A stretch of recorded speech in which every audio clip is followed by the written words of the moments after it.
Добрый вечер, дорогие телезрители. Мы продолжаем серию актуальных интервью на канале Абхазского телевидения. И сегодня мы поговорим о создании института уполномоченного по правам человека как самостоятельного независимого органа. У нас в гостях Дмитрий Маршан. Добрый вечер, уважаемые телезрители. Я хотел бы обратить внимание на то, что, как вы знаете, я был избран в конце прошлого года над парламентом Абхазии на должность уполномоченного по правам человека. Хотелось бы вкратце объяснить ту ситуацию, которая сегодня происходит, так как у нас фактически наш институт он не был отражен в республиканском бюджете этого года, в связи с тем, что я, как сказал ранее, был избран в конце прошлого года. Вот. В этой связи в течение 3 месяцев, то есть одного квартала, мы должны были включить, то есть по согласованию Кабинета министров и парламентом должны были разработать смету, утвердить ее и также ее включить в республиканский бюджет. В принципе, смета утверждена и штатное расписание уже оно подготовлено, но единственное, что в апреле этого года, то есть в текущем месяце, эту поправку в виде поправки в республиканский бюджет должны уже будут принимать новый состав парламента. И я надеюсь, что после принятия поправки мы в мае месяце могли бы приступить к полноценной работе для того, чтобы мы могли производить прием наших граждан. Дмитрий Зурабович, но тем не менее вы являетесь уполномоченным по правам человека. Понятно, что пока без офиса, без штатов, без структуры, без людей, которые вам в этой работе должны помогать. И тем не менее, обращаются ли к вам люди? Если обращаются, то по каким вопросам и как вообще взаимодействие, собственно говоря, сейчас происходит? Если учитывать, что людям некуда обращаться, я оставил, когда меня пригласили в Арс Мира, я тогда озвучил свой непосредственно номер телефона, куда могли бы люди в экстренном порядке обращаться ко мне, как уполномоченному, для того, чтобы я в пределах своего статуса мог бы реагировать. Вот. Но дело в том, что те обращения устные, которые к нам приходят, они фактически носят оперативный характер, потому что для того, чтобы человек по более конкретному сложному вопросу обратился, ему необходимо в письменном виде обратиться к нам для того, чтобы уже непосредственно в офисе уполномоченного могли бы изучить данное дело и уже исходя из того анализа, который мы будем делать, будем действовать в рамках дозволенных нам компетенций. То есть это наши рекомендации, которые мы будем делать. Основная деятельность это, конечно, защита прав и свобод граждан Абхазии. Вот я хотел бы просто подчеркнуть такой момент, что в основном наша компетенция заключается в виде рекомендаций. То есть если злоупотребление со стороны чиновника любого ранга происходит у нас на территории Абхазии, тогда действием или бездействием данного чиновника, если нарушено данное право, то мы должны пресекать такие деяния и давать свои рекомендации. Если к нашим рекомендациям прислушиваются, продерживаются те или иные чиновники, которые совершают такие деяния, то в принципе жалоба удовлетворяется. Но тогда, когда люди они не согласны с теми или иными решениями чиновников, мы, в принципе, если это касается исполнительной власти, если это носит массовый характер нарушения прав и свобод человека, имеем право обратить внимание парламентариев для того, чтобы пригласили того или иного чиновника на беседу, так как я считаю, что именно взаимосвязь уполномоченного с парламентом, она дает ему возможность более, скажем так, серьезно реагировать на те или иные нарушения, которые могут быть в других ветвях власти. То есть это исполнительная, это судебная ветвь. Вот. Поэтому именно взаимодействие, как я сказал, с парламентом, я уверен в том, что они будут давать свои плоды. Ну, как я поняла, карательных функций у вас точно нет. Все, что вы будете делать, оно носит такой рекомендательный характер. Но, тем не менее, люди, скорее всего, судя по тому, что происходит в нашем обществе за последние 20 с лишним лет, будут к вам обращаться, и это будут различные истории, которые тянутся очень давно, множество судебных решений. Сможете ли вы вмешиваться в такие дела? И если в случае экстренной какой-то необходимости, как вы можете действовать? Наше оперативное вмешательство необходимо в том случае, когда наглядно человек, его права и свободы нарушаются, то есть его задержали незаконно или он незаконно отбывает наказание. Мы имеем право реагировать на такие моменты для того, чтобы выяснить ту или иную ситуацию. Или же он подвержен, допустим, пыткам. Вот. Нам ждать судебных решений, происходит ли это на самом деле. Нет, если нам такая информация поступила, мы обязаны будем проверить достоверность этой информации, вот, для того, чтобы оперативно включиться в данный процесс. Что касается судебных решений и так далее,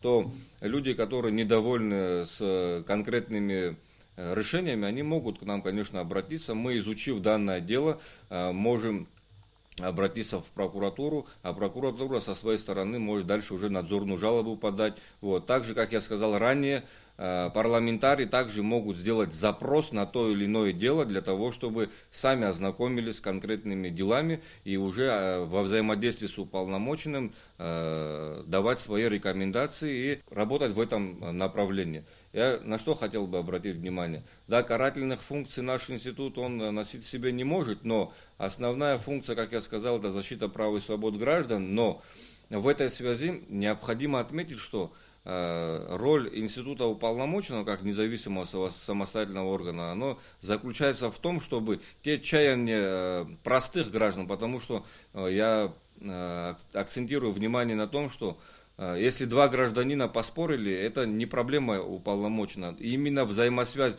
гражданина и чиновника. То есть, если чиновник нарушает право гражданина, тогда мы действуем. И основная функция моя заключается в том, чтобы быть медиатором между обществом и государством. Поэтому здесь этот институт ни в коем случае политизировать его нельзя, потому что этот институт это не политический орган, это правозащитный, единственный государственный орган, который будет непосредственно контролировать эту сферу деятельности. Вот, поэтому, что касается нашего института, ни со стороны власти, ни со стороны других партий, которые, допустим, они не олицетворяют себя в государственной власти, они никоим образом не могут и не должны оказывать давление на уполномоченного, так как для нас без разницы, кто к нам обращается. Те накапливающиеся вопросы в обществе, которые они в любом развитом обществе и государстве они существуют, самое главное, чтобы мы могли вовремя это подхватить и донести это до государственных органов, чтобы это не носило массовый характер. Поэтому я думаю, что и государственные органы, которые у нас сегодня работают, они сами должны быть заинтересованы в том, чтобы наш институт, он работал и свою функциональную обязанность, чтобы он выполнял, потому что каждый добропорядочный чиновник у себя в ведомстве заинтересован в том, чтобы его подчиненные работали в строгом соответствии с законом и воплощением прав и свобод граждан. Также хотел бы обратить внимание на то, что все ветви власти, это исполнительная, законодательная, судебная, они все направлены на то, чтобы упрощать жизнь наших граждан, а не усложнять. Поэтому наша функция, она будет направлена на то, чтобы людям жилось в нашей стране проще. Ну, как вы понимаете, как только появится офис, поток людей, права которых нарушены, или которые так думают, что их права нарушены, он будет наверняка большим. Насколько ваш штат, структура института уполномоченного справится с этим, и вообще как будет проводиться эта работа? Будут ли представители в районах или только центральный офис? Я как уполномоченный, в принципе, должен исходить из того, что когда уже средства заложены в бюджете, исходя из этой суммы, я должен буду разрабатывать структурное расписание. Вот. Но так как у нас фактически, как я ранее сказал, в бюджете мы не были отражены, я уже сам по своей инициативе представил данную структуру. Вот. Это в основном 4 отдела, которые я представлял. Один отдел это по техническому обеспечению деятельности уполномоченного, а профилирующий отдел это непосредственно базовый отдел, это по защите основных конституционных прав и свобод. Второй, который я представил отдел, это информационно-правовой, потому что наши граждане, они вне зависимости от того, где проживают, где учатся, они должны быть информированы. Степень их прав и свобод, где начинается и где заканчивается, чтобы не ущемлялись права других граждан, с которыми они проживают. Потому что эту параллель обязательно нужно выдерживать, потому что если говорить только о правах и без обязанности быть, чтобы права и свободы воплощались, такого ни в одной стране нет. Поэтому, что касается того, что работы с административно-территориальными органами, я представил также сектор из 3 человек, это чтобы Западную Абхазию и Восточную, и также и центральная часть, чтобы она была отражена в виде наших представителей. Но, учитывая скудный бюджет нашего государства, мы фактически не получили в этом направлении одобрения. Но это касается только текущего года. Меня заверили в том, что на будущий год данный институт он будет расширяться. Самое главное, у нас есть от чего отталкиваться. Вот, это технический отдел и непосредственно профилирующий по защите конституционных прав и свобод граждан. Что касается того, что нашей структуры, то она вот в таком виде сегодня она будет функционировать. Мы все больше сделали акценты на судах, на контактах, на взаимодействии. В нашей стране никогда ранее не было ни детских домов, ни детских приютов, но в последнее время как бы обострилась такая проблема, скажем так, семей не совсем благополучных, в которых есть очень сложное положение и в которых страдают дети. В этом направлении Институт уполномоченного по правам человека как-то планирует работать? Мы, не дожидаясь открытия нашего офиса, я провел контакты со многими общественными организациями, в том числе и благотворительными, у которых уже определенный багаж в этом направлении, семей, которые находятся за чертой бедности. Это наши граждане, которые проживают на территории Абхазии. Это особо уязвимые группы, которые я хотел бы подчеркнуть, так как, если мы говорим о менталитете кавказского общества, где фактически у нас с этим проблем ранее не было, это когда ни детских домов, ни приютов и так далее. Был интернат, где люди обучались там и так далее. Но что касается того, чтобы у нас были семьи, которые находятся за чертой нищенства, а это на самом деле так, вот, это могут подтвердить те же организации. Это самое активное в этом направлении ведет благотворительный фонд Киараз и многие другие. Но с Киаразом мне удалось найти контакт, и мы непосредственно выезжали в села, прифронтовые села, в первую очередь, да, Чамчирская сторона, вот, и там очень много многодетных семей, которым эта организация помогает. И я хотел бы обратить внимание, чтобы другие организации и люди вообще доброй воли следовали примеру данной организации, вот, и также могли систематически помогать этим обездоленным людям, потому что чем больше у нас таких будет, тем больше будет недовольствие расти в обществе. И самое главное, будут страдать дети, которые рождаются в этих семьях. Что касается того, что уязвимых групп, я хотел бы обратить ваше внимание, это одни из первоочередных проблем, которые стоят в нашем обществе. Помимо многодетных, малоимущих семей, это наши инвалиды, которые фактически иногда остаются со своими проблемами наедине с собой, вне зависимости от того, что государственные органы им помогают в этом направлении. Есть фонд инвалидов, куда они могут обратиться, где им реально могут оказать помощь. Но есть такие инвалиды, которые они не могут обслуживать в полной мере себя. И та бюрократия, которая занимает у них очень много времени с сбором справок, тех или иных документов и так далее. Многие инвалиды обращались лично ко мне, можно ли упростить этот бюрократический аппарат для того, чтобы нам облегчить жизнь. У многих нет транспорта для того, чтобы передвигаться по стране, собирать эти справки и так далее. Но есть вещи, которые они непосредственно сами должны взять, то есть без их присутствия, без их обследования невозможно. Но есть вещи, которые могут за них сделать государственный орган. Я в этом ключе вижу, если исполнительная власть над этим вопросом более глубоко подумала бы, я думаю, что в будущем можно было бы открыть бюро услуг для оказания услуг именно инвалидам. Это инвалиды могут быть и по войне, и могут по состоянию здоровья.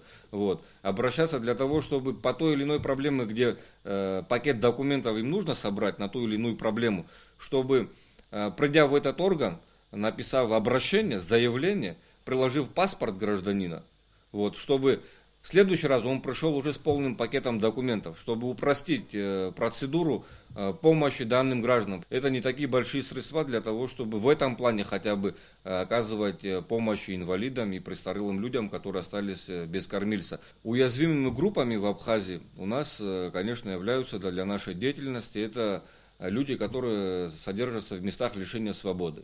Все фактически, вне зависимости от тяжести преступления, сидят в одном режиме.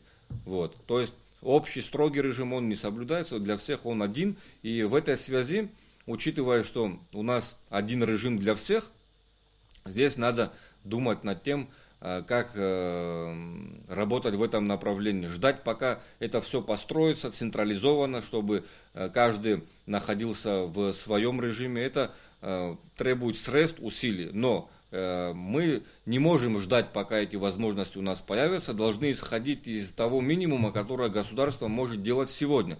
То есть что? Это в первую очередь санчасть, которая находится в следственном изоляторе Дранды. Она в очень плачевном состоянии.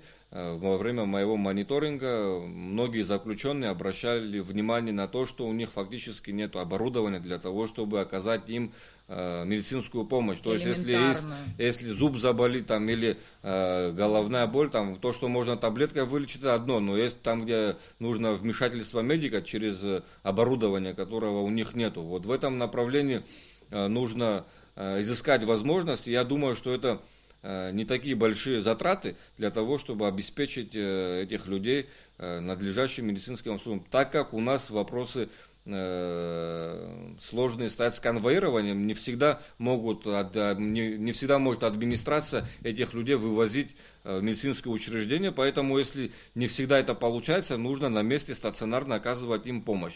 То есть альтернативу надо изыскивать, или вывозить их, или на месте оказывать помощь. А все в совокупности, если это будет, то тогда уже мы можем говорить о тех стандартах, которые прописаны в Конституции, в текущем законодательстве. Мы законодательной инициативой не обладаем, но мы можем обратить внимание парламентариев, если та или иная норма, она неравноправно действует на остальных граждан, то внести проект поправки для того, чтобы парламентарии его рассмотрели и приняли. То есть в этом плане мы должны исходить из того, что не только то, что закреплено как право и свобода гражданина, но то, чего не отражается в нашем законодательстве, мы на это тоже должны обращать внимание, для того, чтобы этот баланс справедливости, он соблюдался. Потому что, если мы говорим о том, что есть гражданин, есть чиновник, который отражает функции государства, мы должны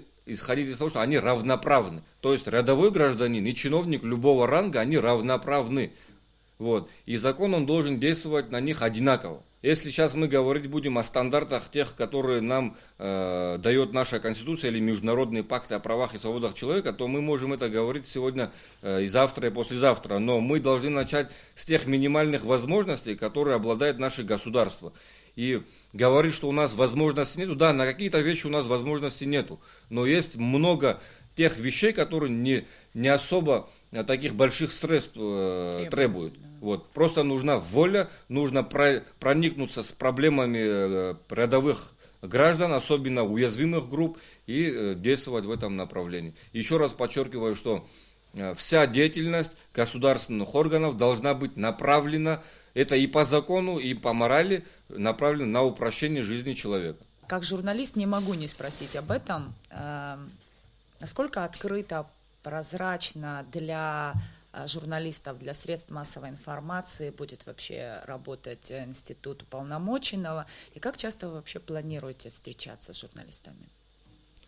Дело в том, что в отличие от тех политических органов, которые существуют в нашей стране, наша сила заключается в том, чтобы наш институт, вновь созданный независимый самостоятельный орган, чтобы он мог быть авторитетным, сильным, мы должны, не просто обязаны, у нас есть такое намерение сотрудничать со средством массовой информации, потому что это основная, помимо нашего офиса, основная сила, через которую мы могли бы донести ту или иную проблему, с которыми сталкиваются граждане. Открытость. Это будет говорить о том, что более эффективно, чтобы наша работа была поставлена в открытости, то есть мы сами заинтересованы. И я хотел бы обратить внимание журналистов на то, что когда они озвучивают ту или иную проблему, чтобы соблюдалась та именно этика и корректность, когда, допустим, там обсуждают тех или иных преступников по тому или иному делу. До вынесения приговора суда, чтобы наши журналисты, они, когда это выкладывают в социальные сети или по телевизору, чтобы они не называли конкретные фамилии под термином преступник, потому что если он находится в розыске, он может быть подозреваемый, обвиняемый, но никаким образом не преступник. Преступником его может обозначить только суд. Очень много мы сегодня сказали о происходящем внутри. Каким образом вы можете защищать права и свободы граждан Абхазии за пределами страны?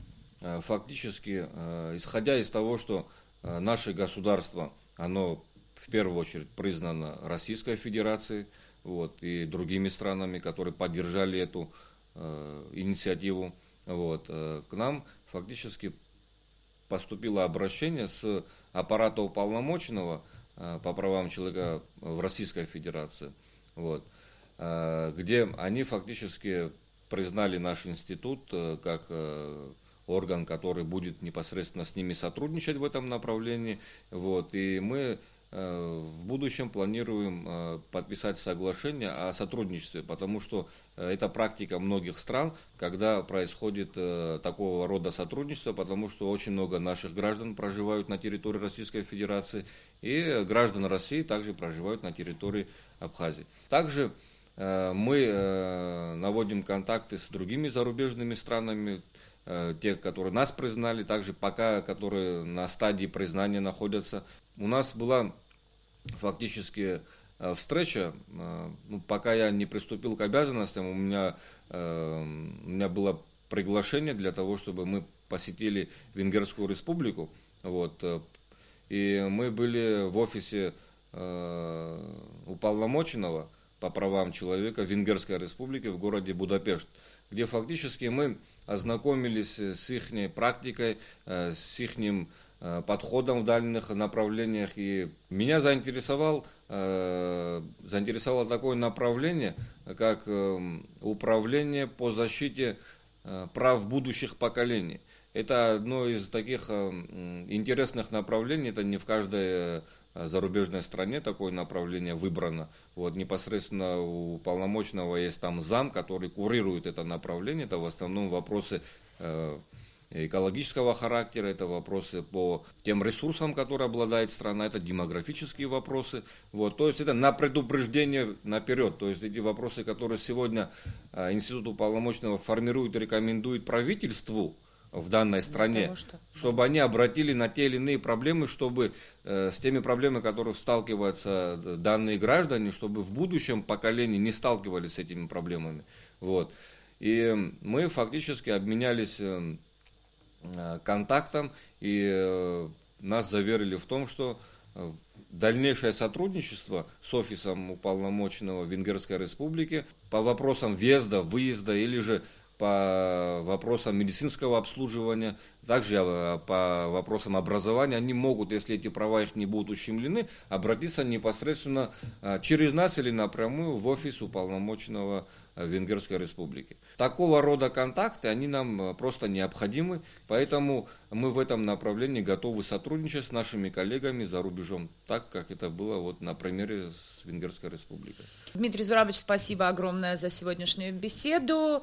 Уважаемые телезрители, спасибо, до новых встреч.